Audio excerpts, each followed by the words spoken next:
श्रीमद् भगवद गीता ज्ञान यज्ञ प्रवचन क्रमांक 215 अध्याय 5वां कर्म संन्यास योग और श्लोक क्रमांक 13।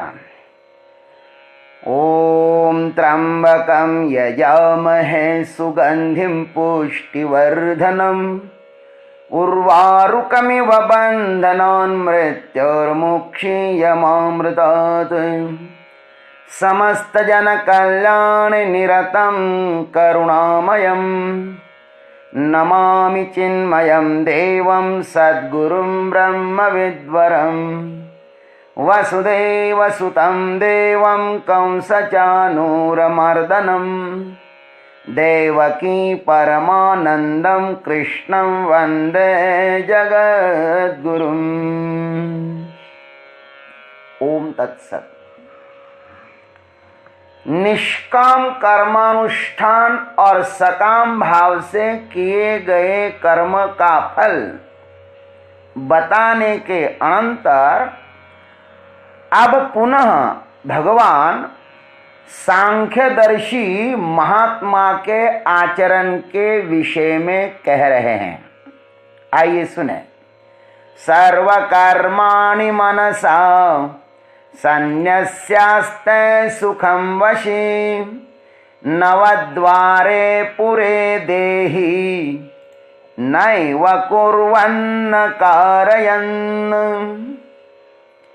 वशी देहि जिसका अंतःकरण अपने वश में है, ऐसा देहवान ज्ञान योगी महापुरुष सर्व कर्माणि मनसा संन्यस्य समस्त कर्मों का नित्य नैमित्तिक आदि इन समस्त कर्मों का विवेक पूर्वक मन से त्याग करके नवद्वारे पूरे न कुर्वन 9 द्वार वाले शरीर रूपी पुरी में न करता हुआ, न एव कारयन और न करवाता हुआ सुखम आस्ते आनंद पूर्वक सच्चिदानंद घन परमात्मा के स्वरूप में स्थित रहता है।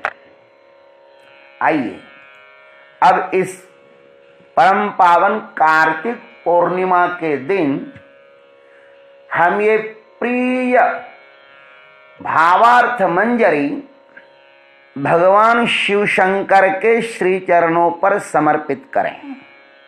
बड़ा प्यारा दिन है और आज के ही दिन 11/11/11 को हमारे भगवान श्री महाकालेश्वर भगवान की यहाँ पे स्थापना हुई थी। भगवान यहाँ पे पधारे थे। काफी बड़ा यज्ञ हुआ था और उस यज्ञ की आज पूर्णाहुति थी और भगवान का आगमन हुआ था। बड़ा प्यारा दिन है। भगवान हमारे ये भाव पुष्प बड़े आदर के साथ, बड़े प्रेम के साथ स्वीकार करें। यही हमारे लिए बिल्व पत्र है। जिसने अपनी इंद्रियों पर विजय प्राप्त की है, ऐसा ज्ञानी पुरुष इसी देह में रहते हुए वह इस देह का नियंता होता है। देह के द्वारा होने वाली प्रत्येक क्रिया इस जितेंद्रिय के नियंत्रण में होती है। वह चाहे तभी यह आंखें खुलेगी, वह चाहे तभी यह वाणी बोलेगी। इंद्रियों को भी जब यह ज्ञात होता है कि अपना कोई ना कोई मालिक है, तब वे सिकुड़ जाती हैं। इंद्रियां बड़ी ही संकोची होती है, अतः उन पर नियंत्रण करना आसान होता है। इंद्रियों का मालिक जब वासना होती है ना, तब वे अनुशासनहीन विचरण करती है। वासना जिधर ले जाए वही वे जाती है और यह जीवात्मा मालिक होते हुए भी अज्ञानवश वासना का दास हो जाता है। मालक जब नौकरों के अधीन रहता है तब उस बेचारे की स्थिति बड़ी ही दीन होती है। किंतु यह देही जितेंद्रिय है, इसे अपने मालकियत का बोध है, यह सुसंस्कृत है, अतः यह अपनी इंद्रियों को आज्ञा देता है। जो कुछ इंद्रियों के द्वारा कर्म होते हैं उसको मन के द्वारा त्याग देता है। कर्म सिर्फ दिखाई देता है, उसको पकड़ने वाला कर्ता उपस्थित नहीं है, वह दृष्टा है, अपने स्वरूप की मस्ती में मस्त है। पानी पर खींची गई रेखा की तरह यह कर्म करता है। रेखा खींचते ही वह समुद्र में विलीन हो जाती है। प्रत्येक व्यक्ति के लिए अपने वर्णाश्रम के अनुसार शास्त्र विहित कर्मों का जो विधान किया गया है ना, वे क्या है? नित्य, नैमित्तिक, काम्य, निषिद्ध, इन सभी कर्मों का वह आनंद से त्याग कर देता है। ज्ञानी को यह पूर्णतः ज्ञात है कि यह कर्म उस प्रभु को नहीं जान सकते। न कर्मणा न प्रजया त्यागेन एकेन अमृतत्वम आनशु। कर्म नहीं जानते, लेकिन ध्यान रखना, कर्मों का त्याग जब आप करोगे, जो उस प्रभु तक हमें पहुंचा ही नहीं जा सकता, तो उसका संग्रह निरर्थक है ना। तो कर्मों का संग्रह करना निरर्थक है। ज्ञानी व्यक्ति जो होता है ना, वह अनुपयोगी वस्तु के संग्रह में अपनी शक्ति व्यर्थ नहीं गंवाता। जिसको उस प्रभु का ज्ञान है वह व्यर्थ ही नित्य कर्मों में क्यों लगे। जिसके लिए सदा आनंद है वह नैमित्तिक कर्म भी क्यों करेगा। वह किसी भी बंधन को स्वीकार नहीं करता महाराज। और जिसके भीतर वासना के अंकुर ही नहीं उठते वह काम्य कर्म भी क्यों करेगा। उसके लिए तो कुछ भी पाना शेष नहीं रहा है। और जिसके द्वारा कभी निषिद्ध कर्म होता ही नहीं, सब निषिद्ध कर्म अज्ञान का वरदान है, बेहोशी की देन है। बेहोश व्यक्ति निषिद्ध कर्म करेगा ही। जो जागृत है, होश में है, ज्ञान में जाग गया है, उससे निषिद्ध कर्म नहीं होगा।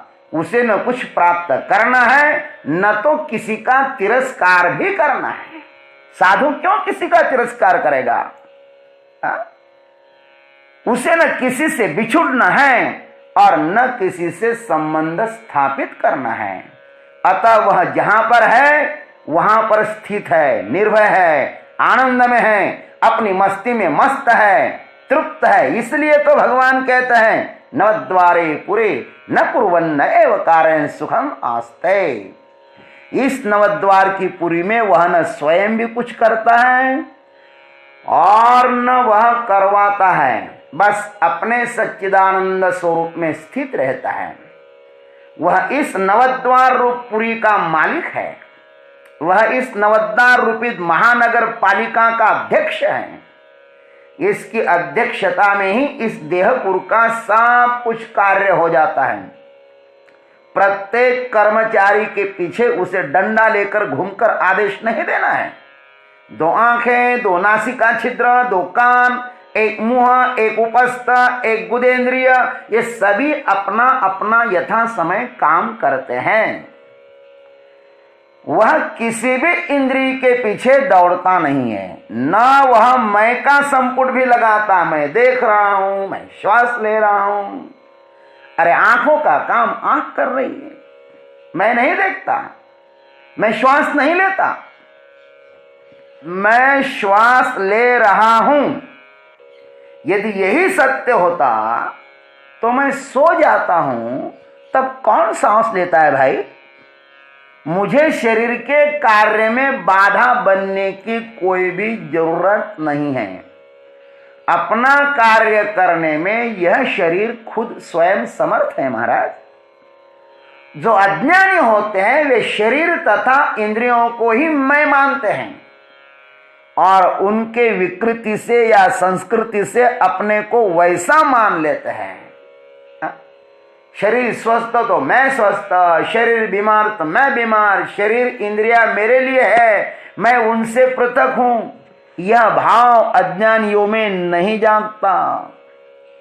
उनकी स्थिति वैसे ही होती है जैसे भागवत जी के उस पुरंजन की हुई थी। अरे बाबा, बड़े भाग मानुष तन पावा, सुर दुर्लभ सब ग्रंथ निगावा। बड़े भाग्य से मनुष्य को यह सुंदर नवद्वार रूपी शरीर मिला है। किस लिए दिया होगा उस करुणामय प्रभु ने? इसके पीछे क्या होगी उसकी आकांक्षा? भैंस को क्यों नहीं दिया इतना सुंदर शरीर उसने? मेरा ही चुनाव क्यों किया उसने?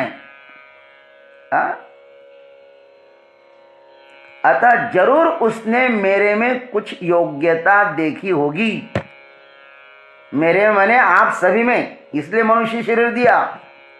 यह शरीर नश्वर को भोगने के लिए नहीं, अरे भाई ईश्वर को जानने के लिए दिया है। अभी नहीं तो कभी नहीं। इसलिए न्याय बाबा लिखते हैं, तैसे ये ने शरीरे शरीरा ये ने सरे किम होना ये रधारे चिरा पड़े।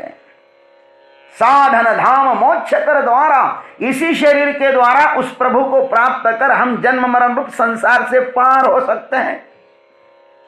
यह शरीर मोक्ष का खुला हुआ द्वार है। मोक्ष द्वारम अपाटतम। इसी ध्यान रखना, इसी शरीर से आप मोक्ष को प्राप्त कर सकते हैं। ज्ञानी इस मूल्यवान शरीर का उपयोग कर लेते हैं और अज्ञानी उसका विषय सेवन के लिए उपभोग करते हैं। ज्ञानी काया को साधता है, भोगी उसको बिगाड़ता है, कुरूप कर देता है। परमात्मा ने निर्मल काया देकर जीव को इस संसार में भेजा, लेकिन अज्ञानी उसके रोम रोम को दाग लगाकर गंदी कर देता है महाराज। जैसी उस प्रभु ने यह काया हमें दी थी, वैसे ही उसे वापस कर दीजिए तो आपकी महान कृपा होगी। कबीर जी ने इस शरीर रूपी चादर को वैसे ही लौटा दी जैसी प्रभु ने उसको दी थी। क्या भाव होगा इस भजन में? ज्यों की त्यों धर दीनी चदरिया झीनी रे झीने। जिसके लिए दी थी प्रभु, उसके द्वारा वह आत्मज्ञान आत्म प्राप्ति भी हमने कर ली है और बिना दाग लगाए वापस भी कर दी कबीर जी ने। ज्ञानी इस चादर का सिर्फ उपयोग कर लेता है, अज्ञानी उसका उपभोग करता है। ज्ञानी इसका उपयोग कर वह सब कुछ पा लेते हैं, जिसे प्राप्त करने के बाद कुछ भी प्राप्त करना शेष नहीं रहता। वे सम्राट हो जाते हैं, सच्चिदानंद में डूब जाते हैं, सुखम आस्ते सुख का अनुभव करते हैं। अज्ञानी इस शरीर का उपभोग करके अपना सब लुटा देते हैं, गंवा देते हैं और अंत में दीनहीन होकर नीचे बैठ जाते हैं। फिर उस जन्म मरण रूप संसार का अनंत काल तक चक्कर लगाते रहते हैं। पुनरपि जननम पुनरपि मरणम पुनरपि जननी जठरे शयनम। एक एक कोटि, एक एक योनि, कोटि कोटि फेरा।